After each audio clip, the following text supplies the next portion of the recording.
시청자 여러분 안녕하십니까? 스페셜 토크의 주정민입니다.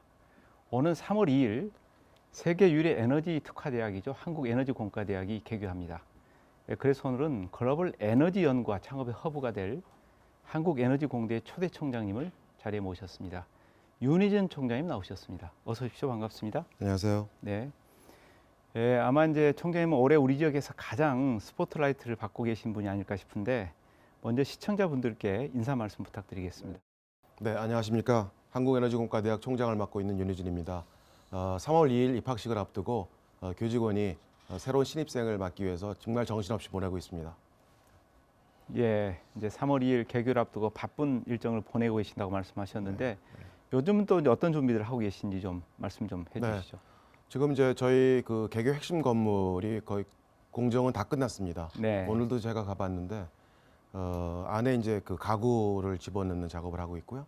그 앞에 조경 공사도 다 끝났고 학생들을 위한 체육 시설도 다 완비가 됐습니다. 예. 예, 그러면 이제 개교만 앞두고 있네요. 네. 예, 그러면 이제 곧 학생들을 맞이할 텐데 예, 여러 가지 준비들이 다 끝난 상태인 거죠?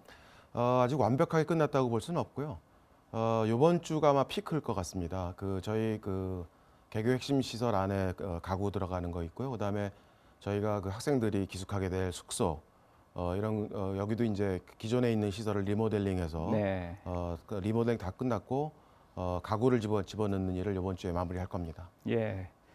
예, 앞서 제가 소개했습니다만 이제 초대 총장 맡으셨는데 아마 이제 시청자들께서는 총장님이 어떤 분이신지 처음 뵙는 분도 계시고요. 네. 또 이제 앞으로 한국에너지공과대학이 또 어떤 역할을 할지에 대해서 굉장히 궁금해하시는 분들이 많을 텐데 우선 이제 이 총장님이 어떤 분인지부터 얘기를 좀 나눠보도록 하겠습니다. 네, 예, 뭐 간략하게 제가 좀 소개를 드리겠습니다. 저는 네. 1960년생이고요. 서울대학교에서 학사 석사를 마치고 미국 MIT에서 전자재료로 박사를 땄습니다. 그 이후로 이제 트랜지스터가 발명된 그 AT&T 베일 연구소에서 박사의 연구원을 했고요. 92년부터 서울대학교에서 쭉 근무를 했습니다. 뭐 서울대학교에서 근무하는 동안에 제가 배출한 제자가 석사가 한 60명 되고요, 박사가 네. 한 50명 정도 됩니다. 학교에서 뭐 연구와 뭐 교육에 굉장히 열심히 했다고 생각하고요. 학교 일만 한 것도 아니고 사실은 제가 이제 그 산업부에 3년 동안 파견 나가서 우리나라 전체 주력 산업에 대한 R&D 전략을 짜는 일도 좀 했었고요. 그 외에 서울대학교 차세대 융합기술원 원장도 했었고, 마지막으로 제가 떠나오기 전에는 서울대학교 전체 연구를 책임지는 연구처장과 전체 연구비 관리를 하고 특허 관련 일을 담당하는 산학협력단장을 겸직했었습니다. 예. 뭐 말 그대로 엘리트 코스를 계속 밟아오신 것 같고 또 이제 국내로 오가면서 굉장히 많은 연구와 교육에 매진하셨는데 또 한편으로는 정부와 또 이 교원에서 여러 가지 보직도 맡으셔서 경험이 풍부하신 것 같습니다.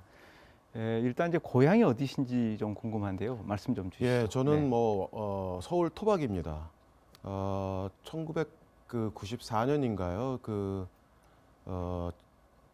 조선이 서울을 도읍으로 정한 600년 되는 기념 되는 해인데, 그때 서울시장이 1900년도 초부터 그 서울에서 살던 분들을 이제 선발해서 그 은수저를 나눠준 일이 있었는데, 저희 아버님이 네. 거기에 해당이 돼서 그때 아마 60만 정도가 선물을 받은 걸로 알고 있습니다.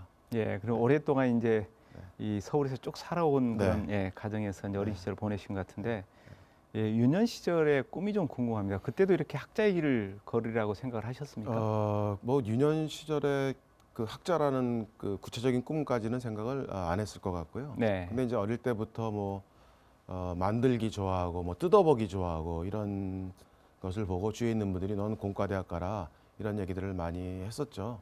근데 이제 제가 이제 공과대학에 오게 된 것 중에 제가 보기엔 가장 큰 영향력을 주신 분은 제 둘째 고모부 같으세요. 네.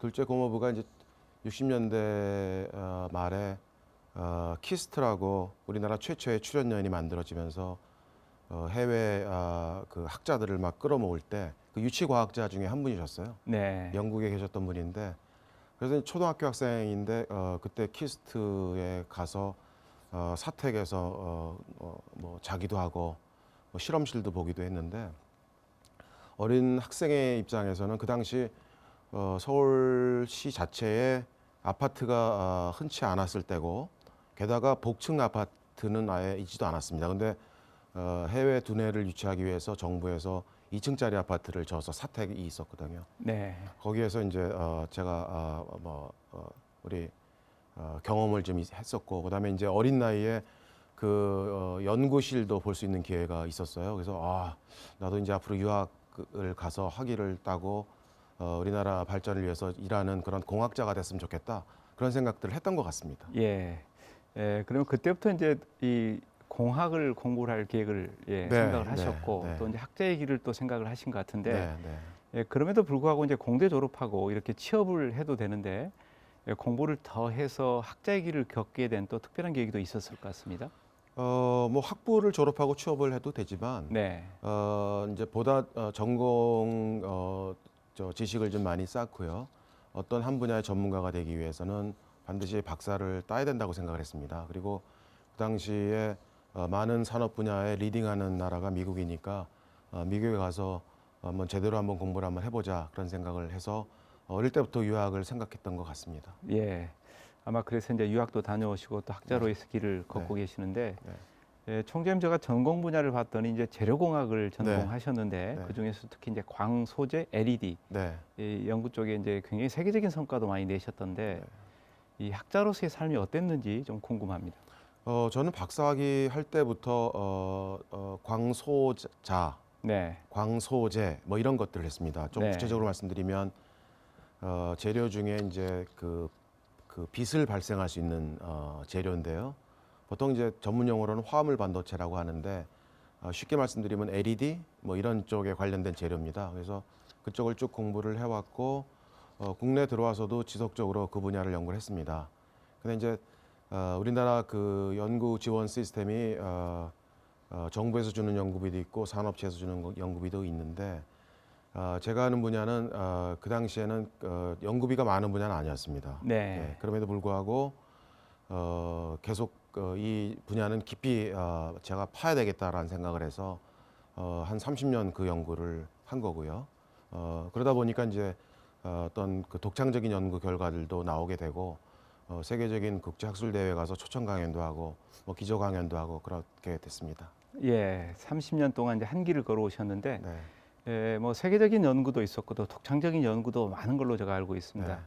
그런데 우리가 이제 새로운 것을 이렇게 연구하고 또 발견해내고 네. 그걸 발전시켜 나가는데 참 어려움이 많은데 힘든 과정도 있었을 것 같습니다. 어떠셨습니까? 예, 아까 제가 조금 말씀드렸지만 제가 하는 분야가 그 우리나라가 산업 여건이 뭐 지금처럼 뭐 대기업이 있었고 제품이 실제로 나오고 그런 분야가 아니었고 그 당시에 뭐 또 연구도 유행이 있거든요. 그래서 한창 뭐 나노 분야라는 분야가 막 부각이 되면서 정부에서 연구비가 그쪽이 막 쏟아질 때가 있었습니다. 네. 그래서 이제 내심은 유혹이 좀 있었죠. 그러니까 연구비를 따라서 연구 방향을 좀 틀까도 생각을 했었는데 그거는 답이 아니라고 제가 생각했습니다. 좀 어렵더라도 한 분야를 깊게 파면 좋은 결과가 나온다고 생각을 했기 때문에 그게 이제 원래 모든 학문에서 계속 축적이 돼야지 좋은 결과들이 나오지 않습니까? 네, 그래서 그렇죠. 조금 어려운 고비를 좀 넘긴 적이 좀 있었고요. 그게 어떻게 보면 제가 큰 교훈을 얻은 것 같습니다. 예. 학자로서도 연구자로서 한 네. 길을 쭉 걸어오신 것 네, 같은데 이제 서울대 재료공학부 교수로 쭉 계시면서 앞서 네. 많은 이제 후학들을 길러냈다 이런 말씀하셨습니다. 네. 이 제자들을 가르칠 때 이제 어떤 교육적 관점에서 어떤 얘기를 해줄까 또 어떻게 이 교수님께서 갖고 계신 또 총장님으로서 이 지식과 노하우를 전달할까 이런 고민들을 많이 하게 되는데 네. 혹시 제자들에게 그때 이제 강조했거나 또 이제 가르치려고 했던 부분이 있다면 어떤 것들이 있습니까? 예, 저희가 그 고등학교 교육 또는 대학 교육이 조금 변해야 될 것 같습니다. 무슨 네. 말씀이냐면 현재도 저희 그 대학 입시 를 보게 되면 문제를 틀리지 않는 것이 굉장히 중요한 그런 이제 문제들이 많이 나오지 않습니까? 어떤 새로운 것을 보고 그거를 탐구하고 자기 나름대로의 뭔가를 해법을 찾는다기보다도 문제에 틀리지 않는 이런 게 이제 익숙해지는 시스템으로 입시가 되기 때문에 네. 학생들이 굉장히 자기가 어떤 새로운 결과를 얻었다 하더라도 과연 이게 맞는지에 대해서 좀 두려워하는 것들이 많습니다. 제가 이제 대학원에서 학생들을 지도해 보면 열심히 이제 연구를 해서 자기가 어떤 결과를 얻었는데 그 결과에 대해서 기존에 자기가 갖고 있는 어떤 그 공부한 것들을 바탕으로 해서 논리적으로 자기 나름대로 해석을 할 수 있는 역량을 발휘를 해야 되는데 그렇지 못한 것 같아요. 그 대신 학생들은 뭘 하냐면 나랑 비슷한 결과를 얻은 사람이 어디 있나라고 학술지 이런 것들을 자꾸 찾아서 거꾸로 다른 사람들이 이런 비슷한 결과를 발표했으니까 따라서 내 결론이 맞다 이렇게 하는 것들을 굉장히 많이 봤어요.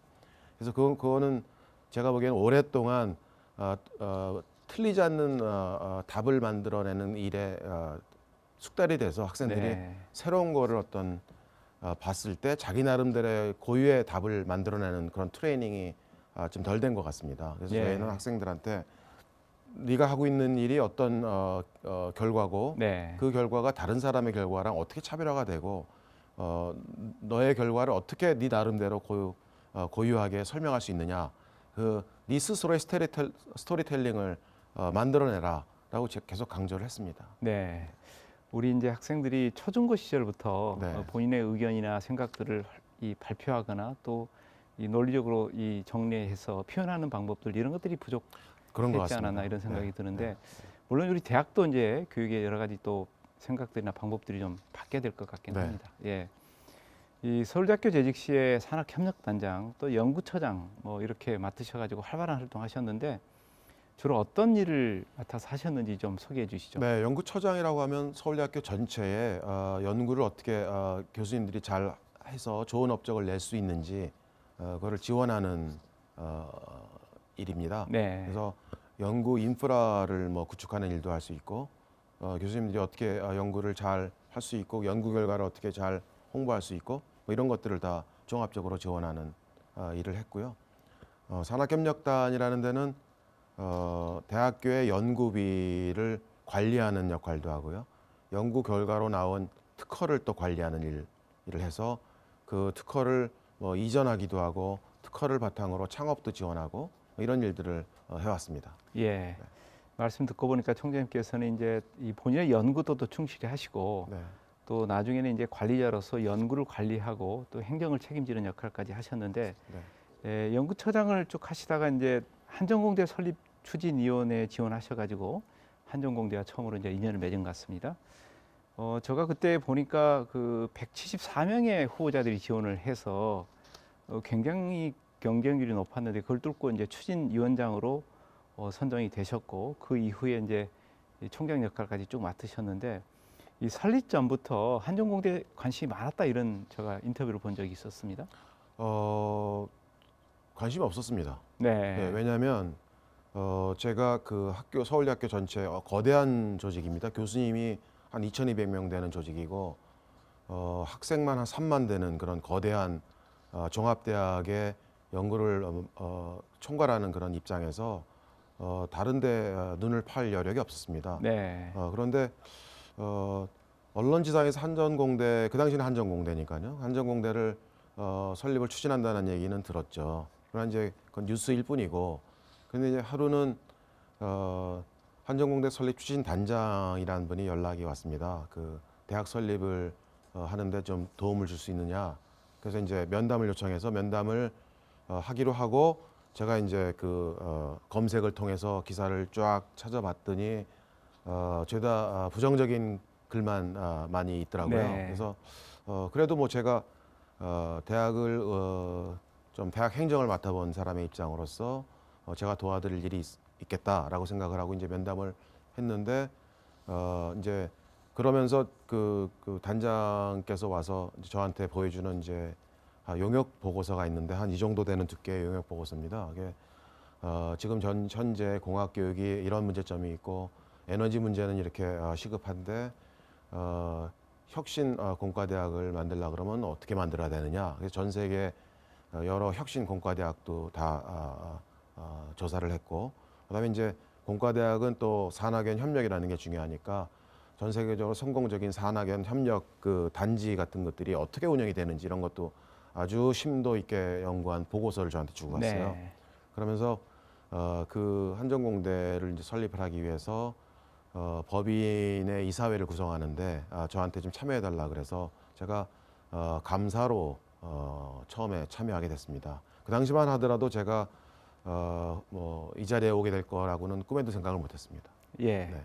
네. 그렇다면 이제 그런 상황에서 이 한전공대를 선택하셔서 이쪽으로 오리라고 이제 결심을 하신 특별한 계기나 동기가 있었습니까? 예, 저한테 주고 가신 그 용역 보고서를 네. 읽어보면 현재의 이제 국가적으로 또는 세계적으로 이슈가 되는 에너지 문제가 있고요.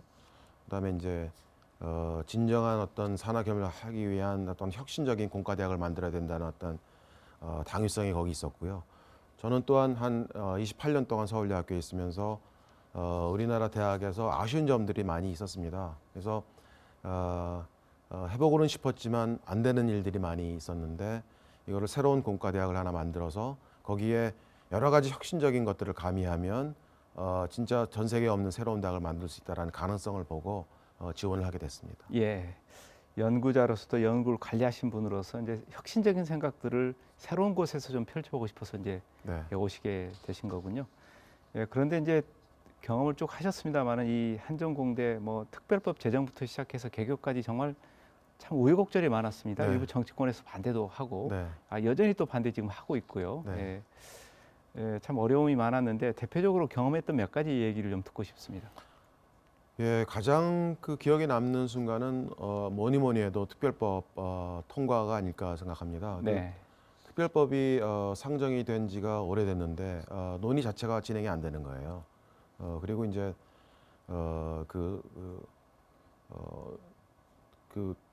논의를 하기 위한 이제 프로세스가 어떻게 되냐면 상임위에 올라간 다음에 이제 특별법 같은 경우에는 법안 소위라는 데가 있어서 거기서 네. 특별히 논의가 된 다음에 거기서 통과되면 상임위가 되고 그다음에 법사위원회에 넘어가고 본회의 넘어가는데 상임위에서 많이 오래 걸려 있다가 법안 소위로 넘어갔는데 첫 번째 회의에도 뭐 결말이 안 나고 두 번째 회의도 결말이 안 나는 거예요. 그러니까 세 번째 회의 때는 드디어 저도 출석을 요구받았고 뭐 나주 시장님 그다음에 뭐 등등 여러분들이 이제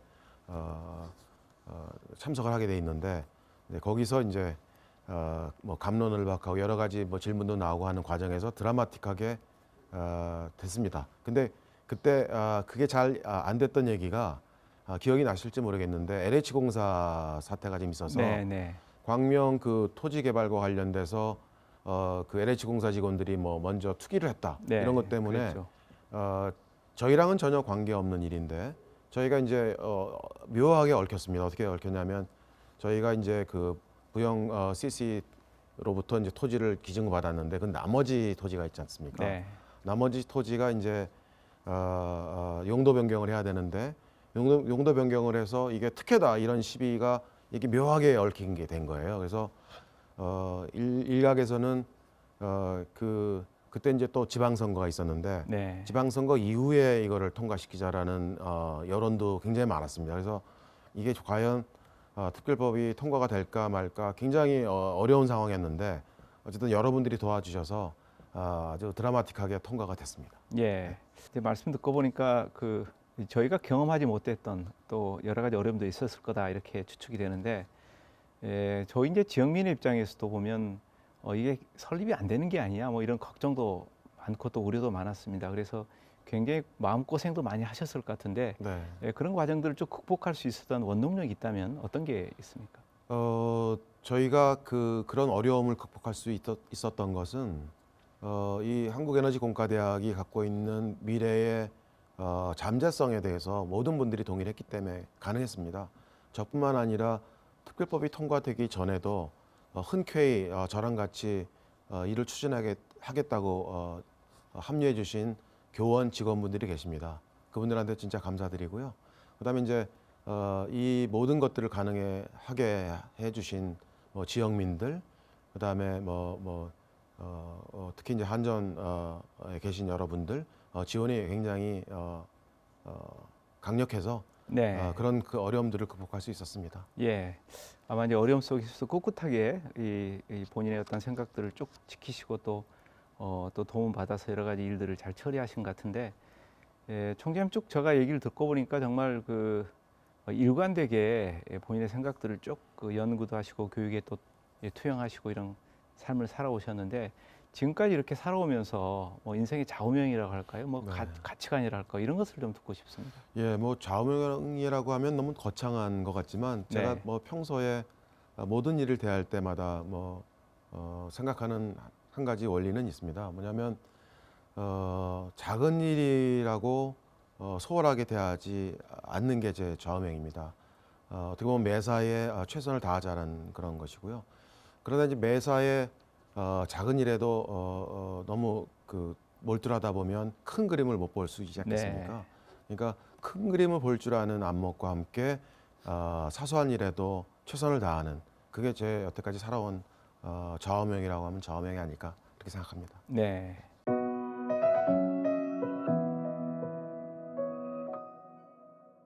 예, 총장님 그러면 지금부터는 이제 한국에너지공과대학에 대해서 얘기를 좀 나눠보도록 하겠습니다.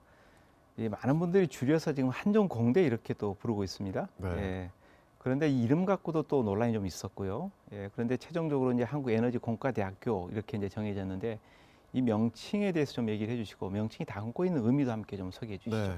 저희가 처음에 시작할 때는 한전공대로 시작을 했습니다. 네. 그런데 저희가 특별법을 추진하는 과정에서 그 공기업뿐만 아니라 지자체, 그다음에 정부가 같이 출연하는 그런 형태의 공공형 대학으로 법을 제정을 하면서 대학의 이름이 어떤 기업의 이름이 들어간다는 것이 조금 적절하지 않다고 판단을 해서 한국에너지공과대학으로 이름을 바꾸는 거를 이제 제가 제안을 드렸고 네. 공기업, 지자체, 산업부 모든 분들이 동의해 주셔서 한국에너지공과대학으로 이름이 바뀌게 됐고 법 이름도 그렇게 됐습니다. 그리고 영어로는 Korea Institute of Energy Technology로 되고 그걸 이제 줄여서 켄텍 이렇게 이제 부르기로 했습니다. 예. 네. 영어로는 이제 켄텍으로 이렇게 줄여서 부르는데, 네. 그러면 우리말로 네. 혹시 줄여서 부르는 명칭이 없는지요? 요즘 이제 워낙 긴 단어나 이제 용어 같은 것을 줄여서 부르는 경향이 있어서 네. 혹시 이제 이렇게 뭐 정해진 건 없지만 주변에서 주로 이제 즐겨 부르는 이 줄여진 말이 있으면 좀. 줄여진 이름이 켄텍입니다. 켄텍. 예. 예, 카이스트가 한국과학기술원인데 네. 요새는 뭐 아무도 한국과학기술원이라고 안 네, 그러고 그렇게 부르지 다 않죠. 카이스트 그게 브랜드가 됐지 않습니까? 네. 저희도 그래서 처음부터 저희 브랜드 이름으로 한글 이름으로 켄텍이라고 부르고 있고 요새 입시계에서는 그냥 켄텍 합니다. 아, 그렇습니까? 예. 그러면 이제 언론에서도 좀 켄텍으로 이렇게 불러줬으면 좋겠습니다. 예, 켄텍으로 불러주시거나 한국 에너지공과대학으로 불러주시면 좋겠는데 네. 계속 한전공대 네, 이렇게 그렇죠. 불러주셔서 그거는 좀 바로 잡아주시면 감사하겠습니다. 예, 명칭을 좀 제대로 부를 수 있는 네. 그런 분위기도 만들어야 되겠네요. 예, 그러면 이제 이게 아까 제가 소개했습니다마는 이제 세계 유일의 에너지 특화 공과대학인데, 네. 예, 주로 이제 어떤 분야를 집중적으로 연구하고 또 교육을 하실 계획이신지 좀 듣고 싶습니다. 예, 저희가 이제 어떤 분야를 연구해야 될지에 대해서 굉장히 광범위한 연구를 했습니다. 물론 제가 오기 전에 용역 보고서 안에 들어가 있는 내용인데요. 앞으로 이제 미래 에너지를 연구하는 분야로 5개 분야를 정했는데요. 제가 말씀드리면 에너지랑 관련된 인공지능 기술이 제일 큰 첫 번째 기술이고요. 두 번째가 에너지랑 관련된 신소재 기술. 네. 그다음에 세 번째가 수소 관련된 기술. 네. 그다음에 이제 그 스마트 그리드 관련된 기술. 다섯 번째가 이제 환경과 기후 변화와 관련된 기술. 이렇게 5개 분야에 특화된 대학을 만들자 이렇게 했고요. 저희 대학은 작지만 강한 대학을 지향합니다. 그래서 교수가 100명, 학부 학생이 110명 곱하기 4니까 한 440에 대학원생 한 600명. 그러면 한 1000명 좀 되죠. 거기에 이제 정원 외로 외국인 학생들이 좀 들어오는데 그래서 한 200명, 300명 정도 되는 학생 수에 교수가 100명이니까 교수 학생 비율이 굉장히 우수한 대학입니다. 네. 네. 에너지 분야의 첨단 기술을 교육하고 또 연구하겠다 이런 계획이신 것 네. 같은데 그런 분야의 연구와 교육이 필요한 이유에 대해서 좀 구체적으로 설명해 주시죠.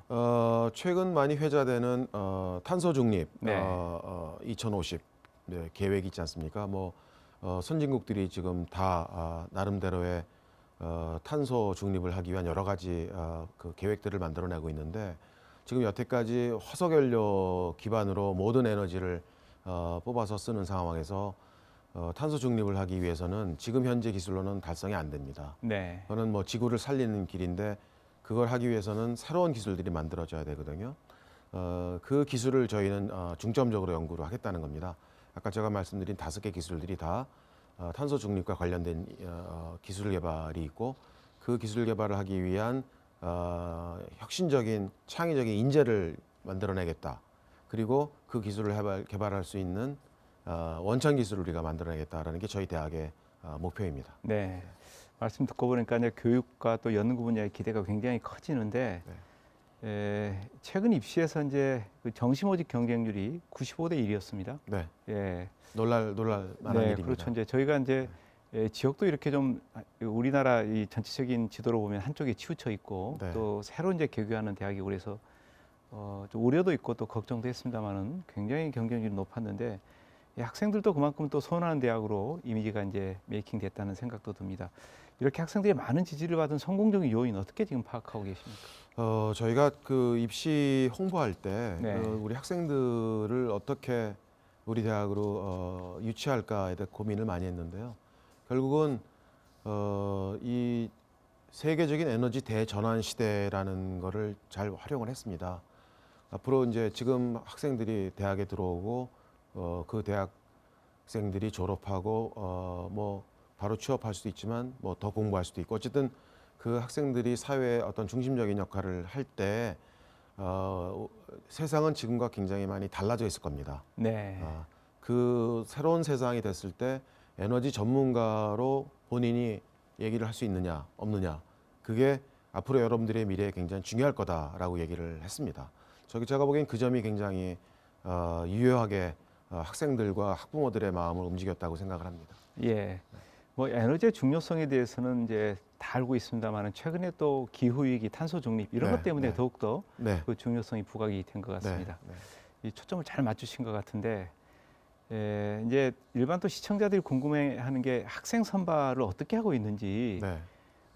아마 좀 다를 거다 일반 대학들과는 이런 생각들을 하게 될 것 같습니다. 이번 신입생을 어떻게 뽑았는지 좀 설명을 좀 부탁드리겠습니다. 네, 저희가 그 수시 100명을 뽑았고요. 네, 수시는 이제 그 학생부 종합 전형이 90명이었고 정원 외로 고른 기회 균형이라고 농어촌 학생, 차상위 계급 계층 이런 학생들을 이제 저희가 뽑는 그런 전형이 있었는데 모두 다른 대학과는 달리 저희가 아주 면접을 장시간 동안 했습니다.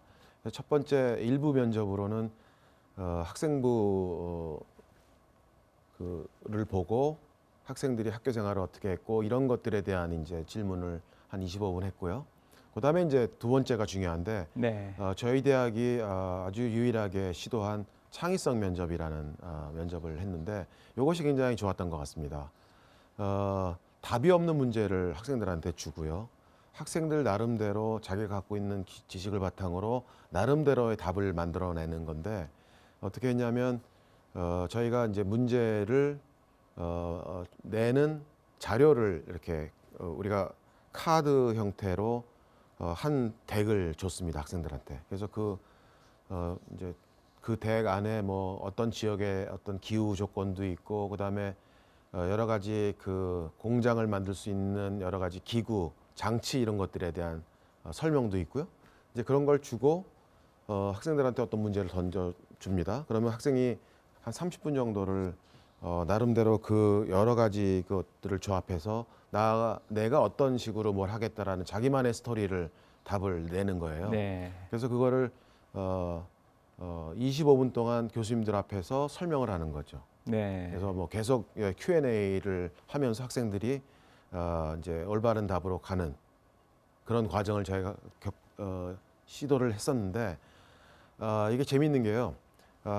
일반 학교 교과 과정에서 굉장히 우수한 학생이었는데 실제로 답이 없는 문제를 주니까 조금 막히는 애들도 있었고 네, 그러겠네요. 이쪽에 왼쪽에 교과 과정에 대한 거는 아주 잘하는 학생이었는데 죄송합니다.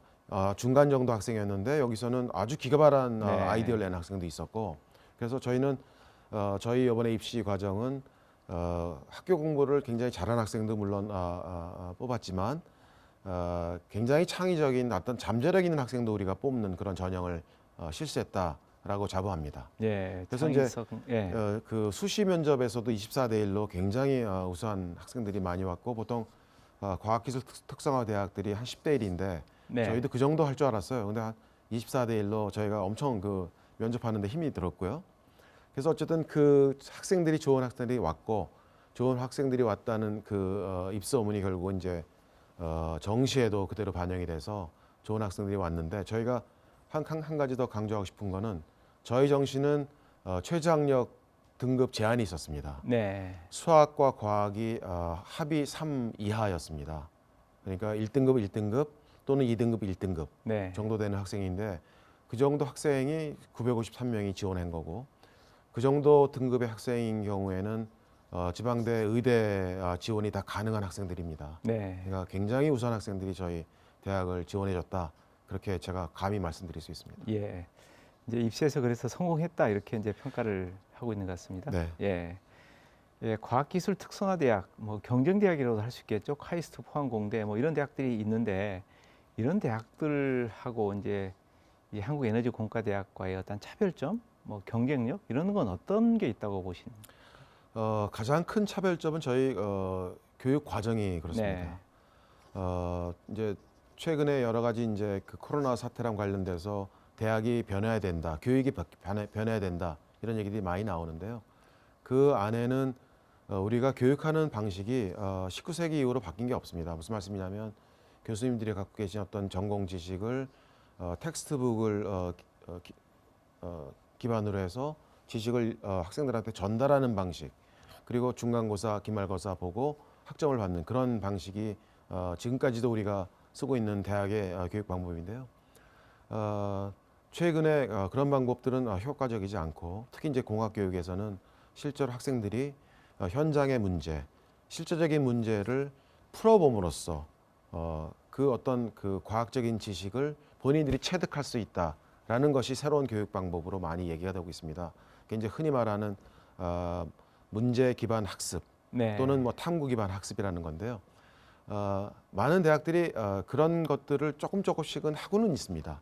그런데 저희 대학은 100% 그런 커리큘럼으로 짜여 있습니다. 예, 1학년 때부터 4학년 때까지 모든 클래스가 모든 강의가 어떤 그 안에서 소규모의 프로젝트가 있고 그거를 학생들이 수행함으로써 학점을 따는 형태로 커리큘럼이 구성이 되어 있습니다. 예. 기존의 교육 방식과는 좀 다른 차원의 예. 접근을 그래서 하신 것 학생들이 같습니다. 그런 걸 통해서 문제 해결 역량을 함양하게 되는 그런 네. 구조로 되어 있습니다. 그런 예. 것들이 기존에 있는 대학과 과기 특성화 대학들하고 굉장히 다른 점이다 이렇게 볼 수 있습니다. 예.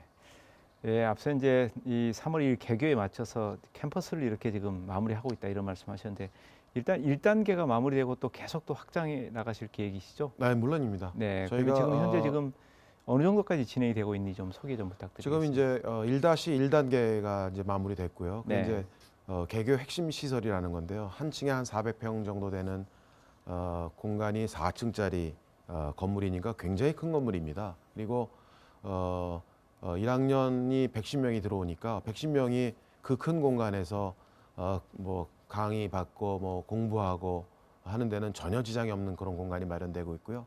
그다음에 학생들이 저희 대학은 이제 그 레지던셜 칼리지라고 모든 학생들이 기숙사에 주거를 같이 하면서 네. 뭐 강의 듣는 것뿐만 아니라 뭐 봉사활동, 뭐 취미활동 이런 것들을 다 같이 하는 형태로 되어 있기 때문에 학생들이 주거하는 주거 시설도 다 완비가 되어 있고요. 뭐 모든 것들이 다 준비가 되어 있다고 생각하시면 됩니다. 예. 예, 그렇다면 이제 개교하고 학생들을 이제 본격적으로 교육하고 또 연구도 시키고 그럴 텐데 지금 이제 교육 커리큘럼은 어떻게 구성이 돼 있고 또 교수진들은 어떤 분들로 구성이 되는지 좀 소개해 주시죠. 네, 저희 커리큘럼은 아까 말씀드린 대로 그 탐구 기반 학습으로 네. 되어 있고요. 근데 이제 1학년 때 그 학생들이 공과대학 오게 되면 일반적인 공과대학은 공과대학 공부를 하기 위한 물리, 화학, 수학 뭐 이런 것들을 기초 학문을 먼저 배우고 2학년 되면 전공에 대한 교과목들을 좀 배우고 그러면서 점점 이제 3학년 올라갈수록 실제적인 문제를 다루는 형태로 되어 있는데 그런 방법을 저희는 뒤집어 엎었습니다. 무슨 말씀이냐면 1학년 때부터 내가 어떤 문제들을 앞으로 풀어야 되는 건지 이런 것들에 대한 어떤 인트로덕션을 과목으로 먼저 제공합니다. 그게 이제 저희는 그 비저너리 코스라고 하는 건데요. 네. 그 강의를 들으면서 이제 아주 조그마한 예를 주면서 문제를 풀기 위해서 뭐 수학도 필요하고 물리도 필요하고 하면서 점점 이제 물리, 화학, 수학에 대한 것들을 이제 유도를 하게 해서 내가 이런 어떤 공학적인 문제를 풀려고 그러면 이런 수학을 하고 이런 물리를 해야 되는구나라는 식으로 학생들한테 어떤 그 흥미를 돋구는 네. 그런 형태로 되어 있습니다. 예. 아마 이제 제가 생각해 보니까 일반 대학에서는 시도할 수 없는 그런 또 과정들을 계획하고 계신 것 같습니다. 네. 예. 한 가지 더 말씀드리면 공학이라는 거는 인간의 문제를 푸는 거지 않습니까? 네. 그래서 인간적인 인문학적인 소양이라든지 뭐 사회학이라든지 이런 여러 가지 것도 동시에 다 학생들이 함양을 해야 됩니다. 그래서 저희는 그런 학생들이 꼭 갖춰야 되는 그 역량을 그 세계적으로 유명한 미네르바 대학의 코스를 4개를 저희가 도입을 했습니다. 그래서 네. 영어로 어떤 그런 우리가 풀어야 되는 문제들을 영어로 토론식으로 문제를 풀어서 자기가 갖고 있는 생각을 남을 설득할 수도 있고 남의 어떤 논리를 반박할 수도 있고 그럼으로써 리더십도 배울 수 있고 문제 해결 역량도 배울 수 있는 그런 과목을 1학년 때 2개, 2학년 때 4개를 하게 되는 거죠. 그런 것들이 이제 어떻게 보면 우리 대학만이 시도할 수 있는 새로운 시도라고 할 수 있겠습니다. 예. 아마 이제 그런 교육을 또 시행을 하시려면은 이제 교수진들이 좀 충분히 뒷받침이 돼야 될 텐데 교수님들은 어떤 분들로 지금 모시고 있습니까? 저희는 지금 2025년까지 네. 편제 완성 시까지 교수가 100명인데요. 지금 벌써 한 50명의 교수님들을 모셨습니다. 네. 세계적으로 유명한 석학분들도 많이 모셨고요. 그다음에 조교수, 부교수 다 고루 지금 모셨고 특히 이제 학부 교육을 전담하는 교수님도 한 20명 정도 저희가 계획을 하고 있는데 지금 한 10명 정도 모셨습니다. 예. 앞으로도 계속 이제 충원하실 계획이시고요. 네. 예.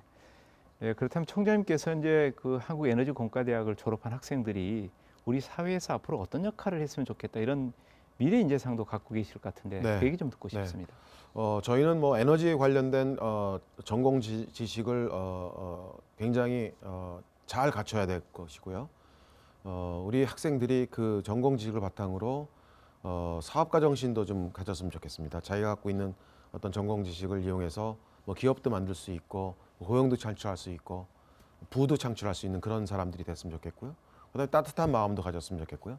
어쨌든 우리 학생들은 에너지를 기반으로 해서 에너지 분야의 어떤 리더로 컸으면 좋겠습니다. 예. 아마 이제 국내외 대학과의 교류 협력 이런 것도 이제 활발하게 하실 것 같은데 어떤 계획들을 갖고 계십니까? 뭐 이미 지역에 있는 GIST나 전남대하고 벌써 MOU를 맺었고요. 네. 여러 가지 마치 그 상생하는 그런 협업하는 그런 대학이 되기로 했고요. 근데 그 외에도 뭐 국내외 여러 그 연구기관들하고도 지금 저희가 협약을 맺었습니다. 그리고 특히 이제 최근에 저희가 심도 있게 추진하는 것이 이제 세계적인 외국 대학들하고 우리 학생들을 어떻게 교환 학생으로 보내는지 그런 얘기들을 지금 진행을 하고 있어서 아마 조만간에 세계적인 대학들하고 그런 그 협력하는 것들을 보시게 될 겁니다. 예. 예. 그리고 이제 지역사회 내에서는 또 한국에너지공과대학에 대한 기대가 커서 네. 지역사회에서 나름대로 역할을 좀 해주기를 바라는 측면이 있는 것 같습니다. 앞으로 어떤 역할을 기대해도 되는지 좀 말씀 듣고 싶습니다.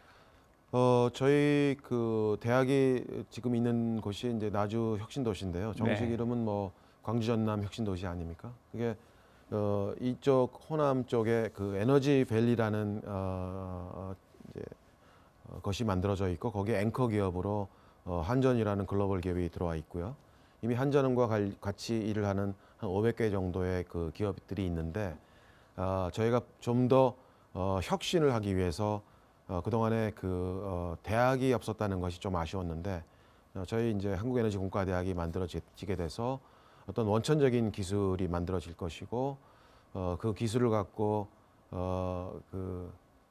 창업도 많이 이루어질 것이고요. 우리 학생들이 여러 기업들하고 협력해서 좋은 기업을 성장시킬 수도 있을 것이고요. 그래서 저희가 처음부터 대학을 만들 때 대학만 만드는 게 아니라 대학 옆에 대학과 같은 크기의 한 12만 평 되는 클러스터를 지금 기획하고 있습니다. 클러스터에 그 창업 기업들이 들어갈 수 있는 공간도 마련이 될 것이고요. 국내외 여러 기업들의 연구소도 만들어질 수 있는 공간들이 준비가 되고 있습니다. 네. 외국 대학들하고 협업하는 그런 공동 연구소도 만들어질 수 있고요. 그래서 그런 기업들이 정주할 수 있는 공간도 마련되고 거기에 더해서 기업을 투자할 수 있는 그런 펀드도 지금 고민을 하고 있습니다. 그래서 많은 분들이 여기에 기업을 일구고 따라서 여기에 정주할 수 있는 그런 지역의 어떤 여건도 많이 높이려고 노력을 하고 있어서 저희 대학뿐만 아니라 저희 대학을 중심으로 지역에 있는 모든 대학들이 같이 협업해서 이 지역이 점점 커나갈 수 있는 그런 어떤 핵심적인 역할을 하고자 노력을 하고 있습니다. 예. 예, 그리고 이제 한국에너지공과대학 초대 총장으로서 앞으로 이제 비전과 꿈도 크게 갖고 계실 것 같은데 어떤 그림을 갖고 계신지 좀 듣고 싶습니다. 저희 대학이 이 지역의 어떤 그 핵심적인 역할을 하고 싶은 생각을 갖고 있고요. 제가 외국의 유명한 대학 도시를 가봅니다. 영국의 케임브리지도 가봤고 옥스퍼드도 가봤고 그 지역의 인구가 한 12만 13만 됩니다. 저희는 나주가 조만간에 세계적인 유명 대학 도시가 될 것이라고 생각하고요. 저희 대학 도시를 보기 위해서 수많은 사람들이 올 거라고 생각을 하고요.